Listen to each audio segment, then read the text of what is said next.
Olá, boa tarde. Temos connosco o Carlos Paz, que é consultor de gestão, especialista em estratégia e organização. Esteve 23 anos na líder mundial de consultoria. Foi administrador de uma sociedade gestora de capital de risco e presidente executivo de uma das maiores empresas portuguesas. É docente universitário há 35 anos e regularmente orador convidado em eventos públicos e também comentador televisivo de assuntos económicos e empresariais. Olá, Carlos. Boa tarde.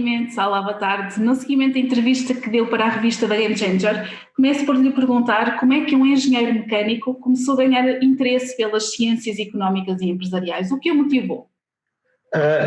Foi um mero acaso. O meu primeiro emprego industrial, aliás, o meu primeiro emprego quando acabei o curso de engenharia foi professor de mecânica de fluidos e termodinâmica, em engenharia mecânica. Mas o meu primeiro emprego fora da academia, poucos meses depois, foi primeiro como diretor técnico, depois como diretor industrial e depois como diretor-geral. Num ano fiz a evolução de uma empresa metalomecânica ligeira. E quando mudei da direção industrial para a direção-geral, percebi-me de que havia uma série de coisas que eu não sabia. Coisas tão simples como análise financeira, como gestão financeira, contabilidade, essas coisas todas. E fui aprender, fui estudar e achei tanta piada aquilo que lentamente comecei a desviar a minha foco. A verdade é que pouco tempo depois fui convidado por um dos sócios da Accenture em Portugal para integrar a Accenture. Onde fui consultor de gestão e, portanto, tive mesmo que aprender a sério. Mas foi por gosto, foi meramente por gosto. Muito bem. E depois enverdou todo por uma carreira dentro dessa área e a engenharia ficou... Ainda sou engenheiro de pensamento e ainda sou engenheiro. Ainda penso como os engenheiros, aos bocadinhos e princípio da ação e reação. Os engenheiros mecânicos têm uma característica gira, somos assim um bocado o médico de clínica geral da engenharia. Ou seja, é que eles sabem um bocadinho de todas as engenharias, mas não sabem nada de nada em muito profundo. Mas para nós, a gente tem uma coisa que é muito básica, que é o princípio da ação e reação. A gente empurra a caixa anda. E, portanto, o meu raciocínio ainda continua a ser muito o raciocínio cartesiano de engenheiro. Isso ainda sou. E a sua paixão pelos automóveis também ainda se mantém? Vem daí, sim. Vem daí. O Carlos foi presidente executivo da Grande Force e conseguiu resultados incríveis. Portanto, refere que se limitou a ser um maestro e que os responsáveis pelos números positivos foram os trabalhadores. De que forma conseguiu garantir a harmonia desta orquestra? Bem, vamos lá ver. Para já é verdade, começamos por aí. Eles conseguiram resultados fantásticos, conseguiram, sim, senhora. E eu repito, e já repeti isto muitas vezes, em público e em privado, eles conseguiram, não fui eu. Basicamente, eu era só o presidente da companhia, não era mais nada. E, portanto, os resultados foram conseguidos pelas pessoas. À sua pergunta, eu respondo com duas coisas. A primeira... eu fiz um acordo com os dois acionistas eram quase paritários, há um maioritário e um minoritário, mas o maioritário tem 50,1% e o minoritário tem 49,9%, e portanto, quer dizer, são basicamente paritários. E eu estabeleci um acordo com eles dois, que é, durante este meu mandato, que era o mandato de transformação da companhia, em cada instante a minha preocupação vai ser com a empresa e não convosco. E, portanto, não vou defender os interesses dos acionistas, vou defender os interesses da companhia ao longo do tempo que aqui estiver. Um e outro aceitaram. Obviamente que é mais fácil de aceitar no papel do que depois aceitar na realidade, mas aceitaram, não me puseram entraves e deixaram traçar o caminho. Com as pessoas foi mais fácil ainda. E com as pessoas foi mais fácil ainda porque ainda há bocado falámos sobre isso no webinar que conduzimos, transparência. Ou seja, nunca menti às pessoas, disse ao que vinha, ou a situação em que estávamos, expliquei que se não fizéssemos nada morríamos, e incentivei-os a virem comigo. E essa altura já era eles irem à minha frente, e portanto ia levarem-me atrás.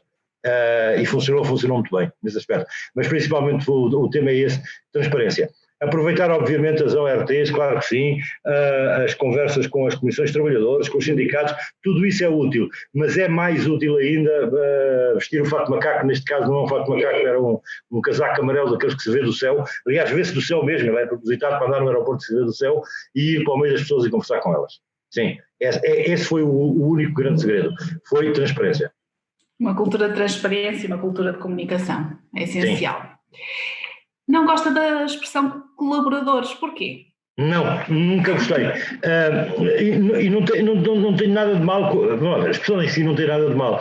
A conotação que se lhe deu a partir de certa altura, nomeadamente pelos consultores modernaços do final dos anos 80 e início dos anos 90, era uma conotação secundária. Um colaborador não é um trabalhador, é um colaborador, não, a pessoa trabalha. Vamos ver, em cada instante numa empresa, temos duas personagens. Temos o empresário, que é aquele que arrisca o seu trabalho, o seu dinheiro e o seu bom nome, e temos as pessoas que são aquelas que arriscam o seu trabalho. E, portanto, se arriscam o seu trabalho, quer o empresário, quer o trabalhador, estão ambos a trabalhar. E, portanto, não é colaborar coisa nenhuma, é trabalhar. A colaborar é outra coisa. Podemos colaborar num projeto, podemos colaborar na consecução de uma ideia, mas as pessoas são trabalhadoras, oferecem o seu trabalho em troca de uma retribuição. E, portanto, é uma relação que não devemos desvirtuar, porque senão vamos estar com aquelas teorias, como o senhor da padaria portuguesa, da remuneração com palmadinha nas costas. A palmadinha nas costas não paga o pão lá para casa. E, portanto, o que paga o pão lá para casa é o ordenado. E o ordenado é fruto do trabalho, ponto. E por isso é que eu insisto na palavra trabalhador em vez da palavra colaborador. Agora, sejamos honestos, não tenho nada contra a palavra colaborador. Gosto é muito mais da palavra trabalhador. Muito bem. E falando de trabalho, Portugal é frequentemente apontado como um país onde se trabalha muito, mas onde se produz pouco. Concorda com esta afirmação? Acha que é uma afirmação justa? Sim e não. Sim e não. Vamos lá ver.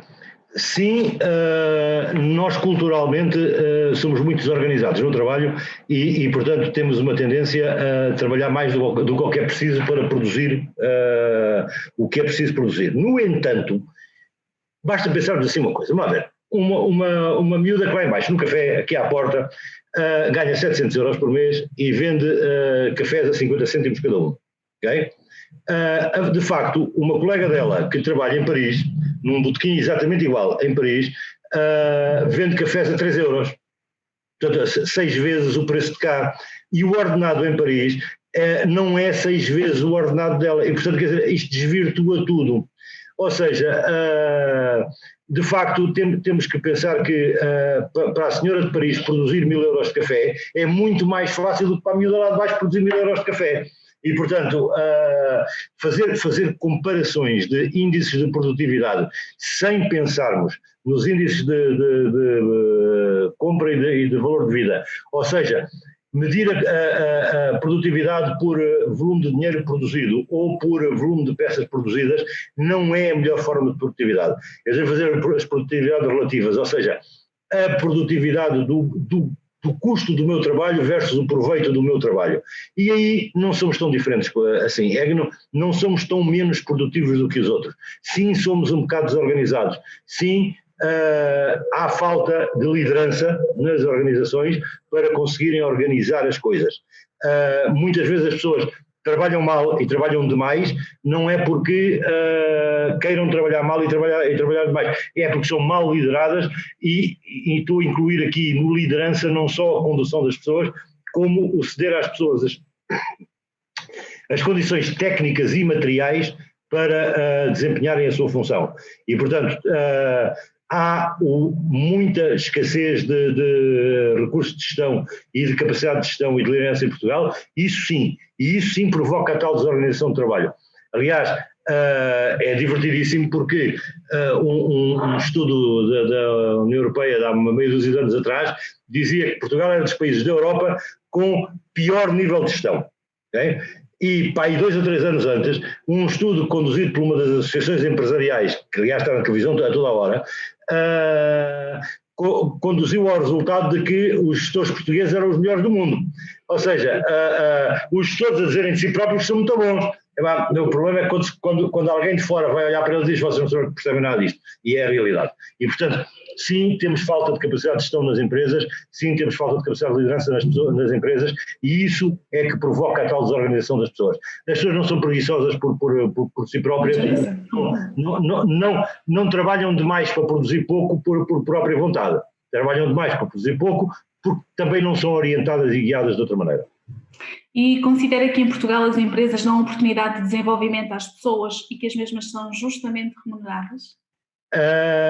Vamos lá ver, são duas perguntas numa. A resposta à primeira vem no decurso do que eu estava a dizer agora.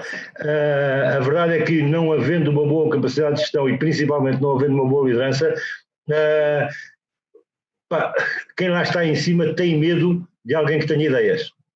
E, portanto, se as empresas criam digamos que as condições para as pessoas se desenvolverem, na maior parte das vezes não. E não por medo do desconhecido.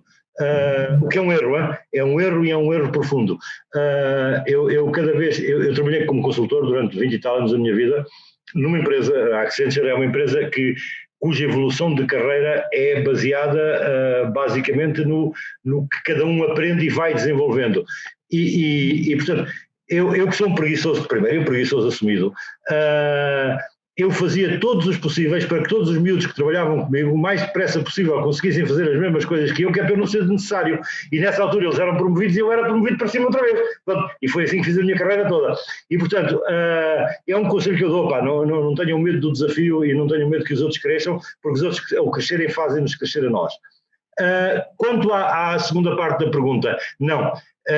Em Portugal não existe, em Portugal, na OCDE em geral, mas em Portugal é muito particular esse nível, não existe uma cultura de remuneração justa e equitativa. Mas este é um problema que não é só de Portugal. E eu aconselho a ler as obras do Piketty, quer a anterior, quer esta última que ele publicou, em que ele faz alguns desafios curiosos. E a verdade é muito simples, é que até aos anos 70, a divisão dos incrementos de produtividade entre o lucro do trabalho e o lucro do capital era de 60-40 favorável ao trabalho, ou seja, cada vez que incrementava €1 de produtividade, 60% revertia nos salários e 40% revertia na remuneração do capital. E a verdade é que daí até 2004, pré-crise não há estudos posteriores, mas até 2004, pré-crise, a verdade é que esse número mudou para 30-70 ao contrário. Ou seja, e cada vez menos, na OCDE em geral, não é só em Portugal, cada vez menos há uma cultura de retribuir as pessoas por aquilo que elas realmente desempenham e por aquilo que elas realmente valem. Mas também há muitas pessoas que não gostam, porque a retribuição por aquilo que realmente as pessoas valem, quando temos legislações de trabalho que sejam demasiado enquadradoras da capacidade de pensamento das organizações, o que acontece é que eu também não consigo ter essa liberdade de movimento de premiar ou despremiar quem desempenha ou quem não desempenha. De qualquer das maneiras, a resposta à sua questão é lato sensu não. Não temos essa cultura de retribuir o desempenho. Disse também no artigo que escreveu, portanto, para a Game Changer, que acredita que o teletrabalho veio para ficar para sempre. Qual o impacto que acha que isso pode trazer para as pessoas e para as organizações? Bem, o teletrabalho veio para ficar, não tenho dúvida. Vamos lá ver. Desde o início deste século, que empresas como aquela onde eu trabalhei, a Accenture, discutiam o tema do teletrabalho e tentavam vender a ideia aos seus clientes. E a lógica era sempre, nomeadamente dos países do sul da Europa, a lógica era sempre de que não, porque em casa as pessoas não faziam nada. E o que se provou com o confinamento e o teletrabalho é que sim, há muitas profissões que podem perfeitamente desempenhar. Outras não. Atenção, há muitas das coisas que se disse que teve em teletrabalho, como por exemplo muitos organismos públicos, e que é perfeita mentira. Porque, por exemplo, nem sequer as VPNs dos ministérios tinham capacidade para as pessoas estarem a trabalhar. As pessoas oficialmente estavam em teletrabalho e não estavam a fazer coisa nenhuma. Na prática não faziam nada, certo? Mas que sim, o teletrabalho veio para ficar, vai transformar muita coisa e basta pensarmos em duas coisas, uma intrínseca e uma extrínseca. Vamos pensar na intrínseca primeiro. Um jovem qualquer que vive em Almada e que trabalha no centro de Lisboa deixa de ter 2 horas a mais da sua vida. No trânsito. E para lá, fazer o movimento pendular. E, portanto, ganhou 2 horas de vida, 2 horas e 24 é quase 10%, ganha 10% de vida. É fantástico, Atenção, é fantástico, não há dúvida nenhuma disso. Tem um segundo impacto deste extrínseco, que é em toda a organização das cidades, em toda a organização da malha urbana, dos sistemas de transportes. Portanto, vamos ter que repensar tudo isso, porque nós temos todas as nossas cidades baseadas no conceito da pendularidade. Ou seja, há uma hora da manhã em que vem toda a gente para a cidade e há uma hora da noite em que vai toda a gente embora da cidade. E vai deixar de ser assim. E será cada vez menos assim, e as cidades têm uma organização diferente, para melhor, tem um impacto ecológico melhor, portanto é para melhor, é francamente para melhor. No entanto, atenção, não é só um mar de rosas, é que uma coisa é conseguir teletrabalho, produtividade e, acima de tudo, autocontrolo em pessoas a quem mandaram para casa a dizer: se andares na rua vais morrer. Okay? E as pessoas ficaram em casa. A questão é, quando não houver o se andares na rua vai morrer, dizer a alguém que o clima português, numa tarde de maio com 30 graus, vai trabalhar para casa e os teus amigos estão na praia, vai ser muito mais complicado. Okay? Ou seja, é muito fácil gerir a disciplina, porque o teletrabalho existe uma profunda disciplina. É muito fácil gerir a disciplina do teletrabalho quando os nossos colaboradores, usando a sua expressão, estão em casa porque alguém os mandou para casa que se forem para a rua morrem, do que quando lá estão porque, olha, estão lá porque é normal lá estarem. E, portanto, vai ser um desafio, sim, não é um mar de rosas, não é só um mar de rosas, mas veio para ficar, não tenho dúvida. Também acredito que sim. Utiliza também a expressão sociedade em funcionamento. De que forma esta sociedade poderia ser mais salutar? Não sei, essa é a pergunta do $1 milhão. Vamos lá ver. Eu costumo dizer muito, quando nós falamos de economia e as pessoas dizem economia é dinheiro, economia não é dinheiro, economia é muito mais do que dinheiro, economia, isso é finanças, economia é a saúde, a educação, a segurança, o bem-estar social, tudo isso é que é economia. E, portanto, nós temos de ter uma sociedade que funcione, temos de ter uma sociedade que se auto-equilibre, que é aquilo que ela hoje não tem. Quando eu lhe disse há pouco, as tais diferenças de divergência de distribuição de riqueza entre o capital e o trabalho, eu percebo que o 40-60 do passado não é admissível, e não é admissível porque, de facto, aquilo é uma situação de pós-guerra em que não havia mão de obra, e como não havia mão de obra foi necessário remunerar melhor as pessoas para as conseguir conquistar. Mas também aquela do 30-70 hoje em dia, então ainda mais tonta é. E, portanto, temos de ter um ponto de equilíbrio qualquer aqui no meio. Quer dizer, eu não tenho a lógica que têm os homens da esquerda mais ideológica, que vêm sempre dizer que, não, porque isso, o rendimento é para o trabalho, não é para o capital. Se o rendimento for para o trabalho e não for para o capital, ninguém vai investir. E, portanto, sem investimento a sociedade não funciona. Mas também é verdade o contrário. Isto é, aquela malta da direita mais ideológica e que diz que deve ser tudo liberal e que a sociedade não tem que ter regras, que o mercado é autorregulado, tenho uma má notícia para eles. A autorregulação não existe. Okay? A regulação é uma coisa que existe na teoria, e aqui a Vanessa perguntou há bocado do meu passado de engenheiro. Grande diferença entre os engenheiros e economistas é que os engenheiros aprendem na primeira aula de termodinâmica que existe uma coisa chamada os gases perfeitos.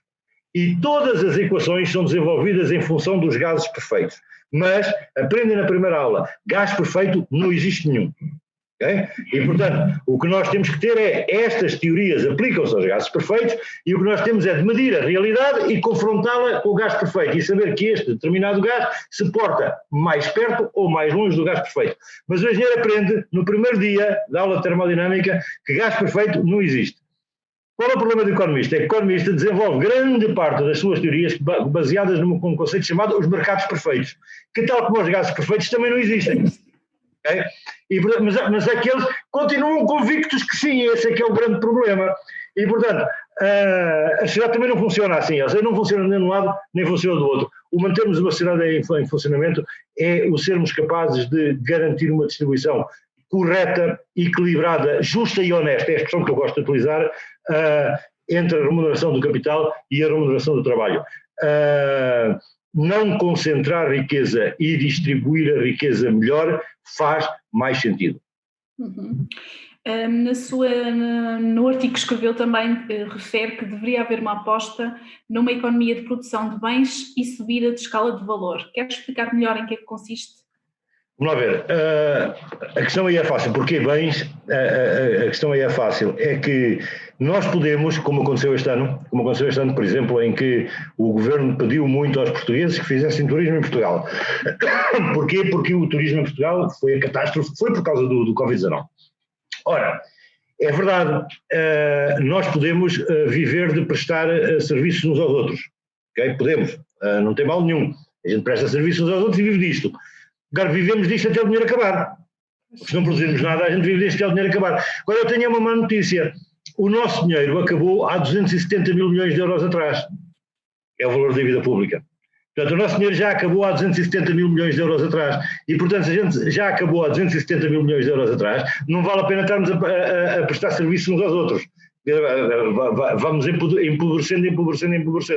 E é por isso que é necessário produzir bens transacionáveis. E bens transacionáveis são essencialmente produtos e serviços transacionáveis. E, portanto, uma economia de produção de bens, claramente. A segunda, não me lembro da segunda, Vanessa, recordo-me. Bens e subida na escala de valor. A subida na escala de valor, aqui, esta é muito fácil. Em Portugal, quem conseguiu fazer isso muito bem foi a indústria do calçado. E se pensar um bocadinho, eu dou-lhe um número que é divertido. Portugal exporta mais calçado do que aquilo que produz. Okay? Parece uma coisa estranha. Pois não é verdade. É que a indústria de calçado portuguesa desenvolveu-se de tal forma bem, que hoje em dia já não tem capacidade de produção suficiente para satisfazer os seus clientes.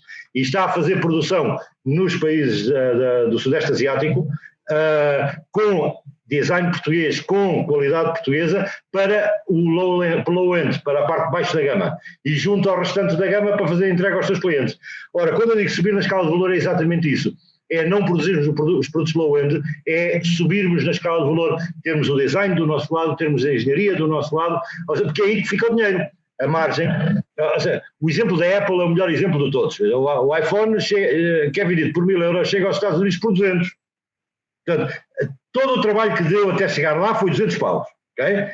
Depois, de pôr lá o carimbo Apple, são 800. Portanto, eles subiram na escala de valor. Eu não estou a dizer que a gente consiga muitos Apples, não vamos conseguir muitos Apples. Mas vamos pelo menos subir 200 para 300, para 400, não é para 800, mas pelo menos para 300 ou 400. E quando eu digo subir na escala de valor é isso, é não produzir o low-end, é subirmos na escala, não é produzir as pequenas peças. E há muitos exemplos em Portugal, muito mais do que aqueles que as pessoas pensam. Hein? No início, os moldes é um bom exemplo. A indústria dos moldes começou a produzir moldes, e moldes de muito boa qualidade. A certa altura, começou a fabricar ela própria as peças de plástico. Ou seja, para que é que eu vou estar a produzir moldes e exportar os moldes? Não, mandem para cá as bolinhas de polietileno que a gente aqui faz-vos as peças e manda-vos as peças já feitas. E isto funciona, isto é subir na escala de valor. E é coisas dessas que eu estou a dizer. Ou seja, já não vendo só o molde, vendo o molde e as peças todas que o molde fez. E portanto estou a subir na escala de valor. Certo. Falou ainda agora num tema polémico que é a dívida pública. Sei que o Carlos já falou nisto, mas vou-lhe já anteriormente, noutros fóruns que eu já ouvi. Acha que algum dia Portugal vai pagar a sua dívida pública? Não, nenhum país do mundo vai alguma vez pagar a dívida pública. Okay? A dívida pública é um bocado como a dívida das grandes empresas, é igual. Nenhuma empresa aspira a ter dívida zero. O que as empresas aspiram é a ter um rácio de solvabilidade, ou seja, algo que garanta que a sua dívida, comparada com o seu valor e com o seu volume de negócios, é confortável. E, portanto, significa que eu tenho em permanência capitais alheios, ou seja, capitais de outros que me emprestaram, e a que eu dou rentabilidade para mim e rentabilidade para eles. E, portanto, estamos todos contentes, e é assim que funciona o mercado financeiro, e é assim que funciona o mercado de capitais, e é assim que funciona o mercado bancário.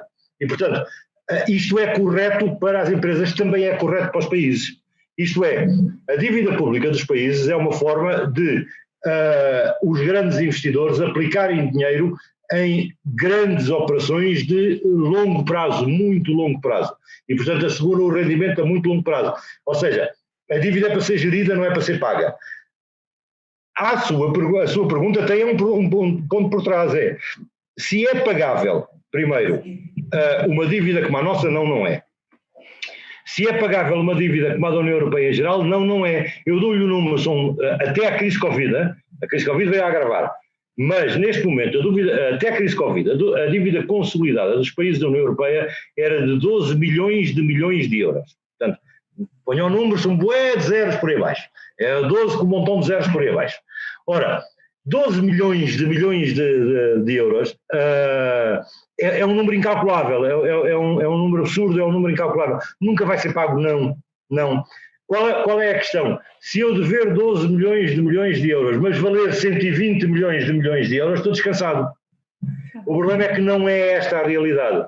Isto é, os rácios de dívida pública, e sim, gerir rácios de dívida pública faz sentido, isto é, olhar à dívida pública versus aquilo que se produz no país, chamado PIB, e dizer que temos uma dívida pública de 50, 60, 70, 90, admitamos, por cento do PIB, é perfeitamente aceitável. Termos 130 como nós é que não tem ponta para onde se lhe pega. E, portanto, a sua pergunta paga nunca vai ser reduzi-la até aos tais 90% do PIB no máximo, 60% no ideal, vai ser muito difícil. Se não mesmo impossível. Pense uma coisa que é simples. Está toda a gente muito contente por causa desta história. Do Covid vem aí 42 mil milhões de euros da União Europeia. É pá, perfeito, são mais 4.200 euros que cada um de nós vai dever.